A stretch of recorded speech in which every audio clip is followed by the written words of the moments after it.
What's up, you guys? Welcome back to another video. So today we're going to be working on the 350Z. We're going to be changing out the ball joints. I already went ahead and I changed one out, and I just wanted to show you guys the condition of the original one that I took out.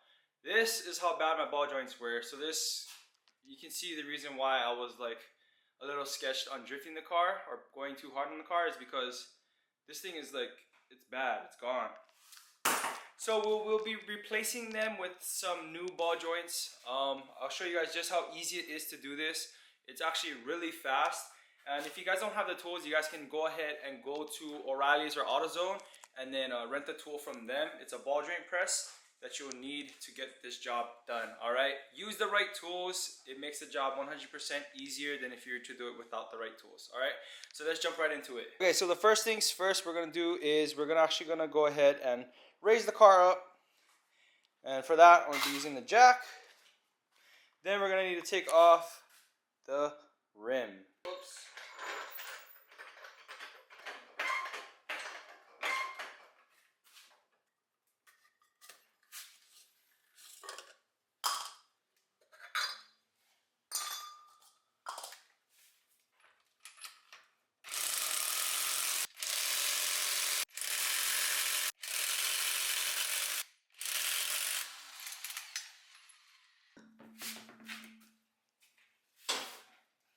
Okay, so to better show you guys the process, I'm going to be removing this whole spindle right here. So in order for me to do that, I need to take off the caliper, undo the sensor in the back here, and then unbolt the knuckle or the spindle at the bottom at the ball joint, and remove this top nut up here that holds up the A-arm. So we're gonna go ahead and take the 14mm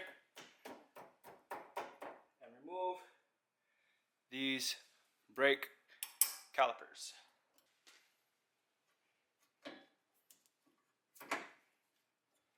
Just like that.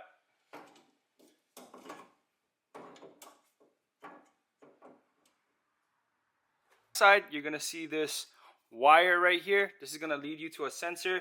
It's a 12mm that you just want to remove in the back of the hub.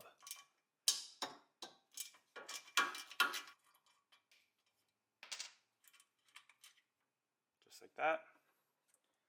So next we're going to be removing the tie rod.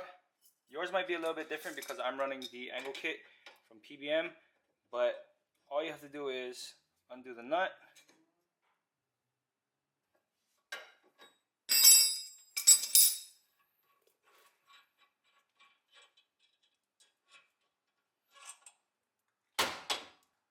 I'm going to release the top ball joint first so that way I can get easier access to the bottom.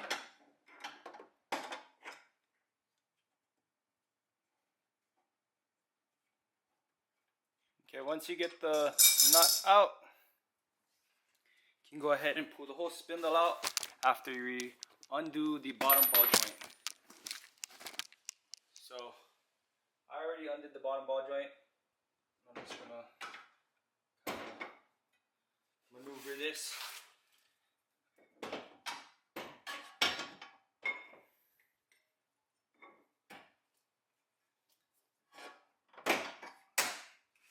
Like that. Okay, so you guys don't need to remove this whole spindle. You could leave the top bolted up there, but I took it off so that way I could show you guys a better picture of how to do this job. And in order for you to take off this ball joint, you need to remove this little C-clip. You just pinch it and you remove it. It might be on there, so you might have to twist it a little, but it'll come off. Okay, so check this out. You're gonna get your kit from O'Reilly's, AutoZone, whatever. You're gonna find out what size you need. It's gonna need to be able to fit over the ball joint, but not touch it. That way it can press it through. Once you find the part that you need, you're gonna get your press set up. So what this is gonna do is gonna push the ball joint through the bottom of the spindle out the top.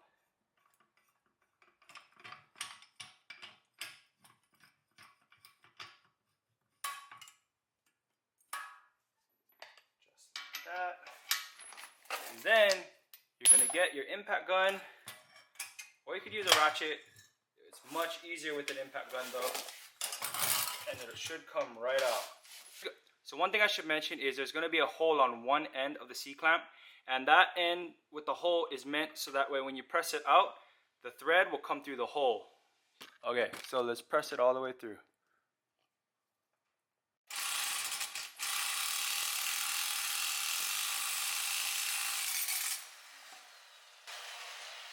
Just like that, it came right out. Now, a lot of times, the new ball joints, they do not come with this cone right here. So you're going to need to go ahead and remove this cone and put it onto your new ball. So luckily, the one that I bought, it already has one supplied, so I don't need this, or I don't need to save this one. I'll probably remove the cone, so that way, in case I do need to reinstall some ball joints later, I'll have the original cone just in case. But yeah. Make sure you reuse your original cone if you have it and if it fits. This original cone doesn't fit on top of the new ball joints I'm putting in, but in the case of the future where I might need it, I'll have it. So I'm going to go ahead and save these cones off the original ball joints. Okay, so this is the part number of the new ball joints that I am installing into this car. I got these online. You can buy these from Rock Auto, O'Reilly's, AutoZone, anywhere pretty much that they sell car parts online. Alright, so let me just open this one up. This one already has. Okay.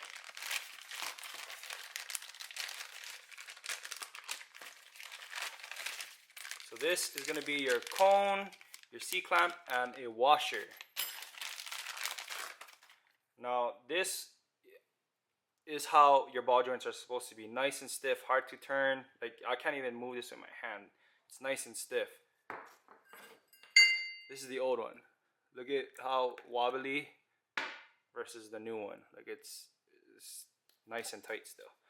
So before you install this, you're gonna want to clean out, just feel here in the hole. Make sure there's no messed up metal, grease, or anything inside of this hole. You want to make sure it's nice and clean.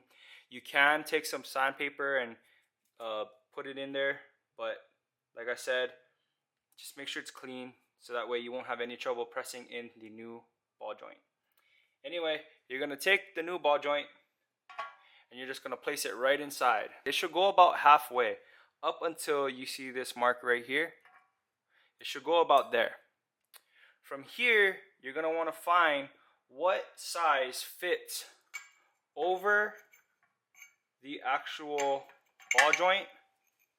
So this one fits, but it's a little bit too big. You don't want it to go inside. You want it to sit on the edge of this metal right here. So we're gonna go find a set that fits. So I found one. If you guys can see this, I'm gonna put this right over. It's gonna touch the boot, but it's gonna slide in, and then eventually the metal is gonna sit right on top of this little lip right here, and it's not gonna smash the boot. You do not want your boot to get smashed or pinched because it could rip, and then it'll be useless. So we're gonna go ahead and try this setup right here. If you guys notice, the threads are sticking out the top. So what we're gonna do is we're gonna add a top hat. I don't know what you want to call this, but another adapter to the top. So that way when we press it in, the threads won't get damaged. So you simply take this, place it in here. Now the bottom, you're going to want to get a little cup like this. It's going to allow the press to sit at the bottom. And then when the ball joint comes through the bottom, it's going to go into the cup instead of hitting the actual C-clamp or the press. So it's going to take a little bit to get this perfect. This step you have to do it really slowly because you do not want to put it in crooked and jam up your spindle. So just make sure you go slow and watch to make sure that it's going down evenly.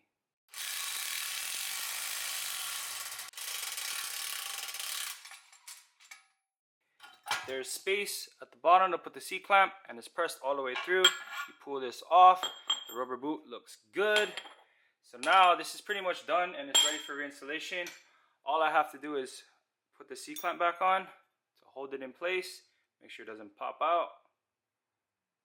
Just like this. that.